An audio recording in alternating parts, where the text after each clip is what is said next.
Son of God, share my mind, and you don't die. This is the season 3, the episode 457 in the series How to Manifest Immortality. And the name of today's teaching is The Ego's Use of Guilt. Perhaps some of our concepts will become clearer and more personally meaningful if the ego's use of guilt is clarified. The ego has a purpose, just as the Holy Spirit has. The ego's purpose is fear, because only the fearful can be egotistic. The ego's logic is as impersonal as that of the Holy Spirit, because your mind has the means at its disposal to side with heaven or earth as it elects. But again, remember that both are in you. In heaven, there is no guilt, because the kingdom is attained through the atonement, which releases you to create. The word create is appropriate here because once what you have made is undone by the Holy Spirit, the blessed residue is restored and therefore continues in creation.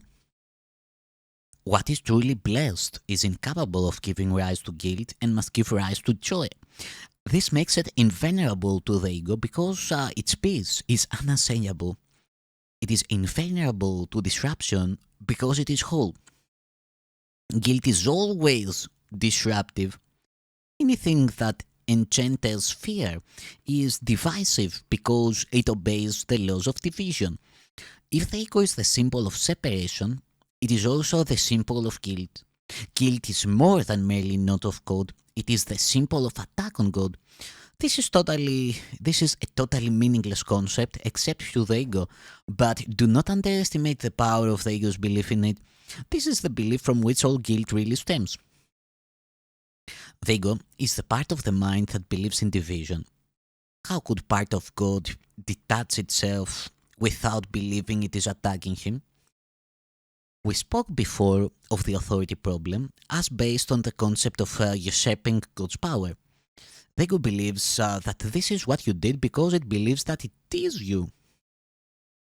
If you identify with the ego, you must perceive yourself as guilty. Whenever you respond to your ego, you will experience guilt and you will fear punishment. The ego is quite literally a fearful thought. However ridiculous the idea of attacking God may be to the sane mind, never forget that the ego is not sane. It represents a delusional system and speaks for it. Listening to the ego's voice means that you believe it is possible to attack God and that part of him has been torn away by you. Fear of retaliation from without follows because the severity of the guilt is so acute that it must be projected. Whenever you accept whatever you accept into your mind has reality for you. It is your acceptance of it that makes it real. If you enthrone the ego in your mind, your allowing it to enter makes it your reality. This is because the mind is capable of creating reality or making illusions. I said before that you must learn to think with God. To think with Him is to think like Him. This engenders joy, not guilt because it is natural. Guilt is a sure sign that your thinking is unnatural. Unnatural thinking will always be attended with guilt because it is the belief in sin. The ego does not perceive sin as a lack of love, but as a positive act of assault.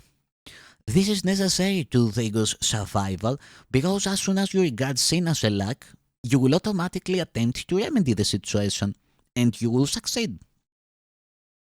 The ego regards this as doom, but you must learn to regard it as freedom. The guiltless mind cannot suffer.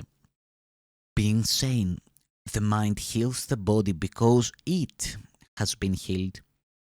The sane mind cannot conceive of illness because it cannot conceive of anything or anyone, it cannot conceive of attacking anyone or anything. I said before that illness is a form of magic. It might be better to say that it is a form of magical solution. The ego believes that by punishing itself, it will mitigate the punishment of God. Yet, even in this, it is arrogant. It attributes to God a punishing intent and then takes this intent as its own prerogative. It tries to usurp all the functions of God as it perceives them because it recognizes that only total alliance can be trusted. The ego cannot oppose the laws of God any more than you can, but it can interpret them according to what it wants, just as you can. That is why the question, what do you want, must be answered. You are answering it every minute and every second, and each moment of decision is a judgment that is anything but ineffectual. Its effects will follow automatically until the decision is changed. Remember, though, that the alternatives themselves are unalterable. The Holy Spirit, like the ego, is a decision. Together, they constitute all the alternatives the mind can accept and obey. The Holy Spirit and the ego are the only choices open to you. God created one, and so you cannot eradicate it.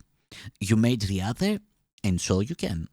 Only what God creates is irreversible and unchangeable. What you made can always be changed because when you do not think like God, you are not really thinking at all. Delusional ideas are not real thoughts, although you can believe in them. But you are wrong. The function of thought comes from God and is in God. As part of his thought, you cannot think apart from him. Irrational thought is disordered thought. God himself orders your thoughts because your thought was created by him. Guilt feelings are always a sign that you do not know this. They also show that you believe you can think apart from God and want to. Every disordered thought is attended by guilt at its inception and maintained by guilt in its continuance. Guilt is inescapable by those who believe they order their own thoughts and must therefore obey their dictates. This makes them feel responsible for their errors without recognizing that by accepting this responsibility, they are reacting irresponsibly. If the sole responsibility of the miracle worker is to accept the atonement for himself, and I assure you that it is, then the responsibility for what is atoned for cannot be yours. The dilemma cannot be resolved except by accepting the solution of undoing. You would be responsible for the effects of all your wrong thinking if it could not be undone. The purpose of the atonement is to save the past in purified form only. If you accept the remedy for disordered thought, a remedy whose efficacy is beyond doubt, how can its symptoms remain? The continuing the continuing decision to remain separated is the only possible reason for continuing guilt feelings. We have said this before, but do not emphasize the destructive results of the decision. Any decision of the mind will affect both behavior and experience. What you want, you expect. This is not delusional. Your mind does make your future, and it will turn it back to full creation at any minute if it accepts the atonement first. It will also return to full creation the instant it has done so.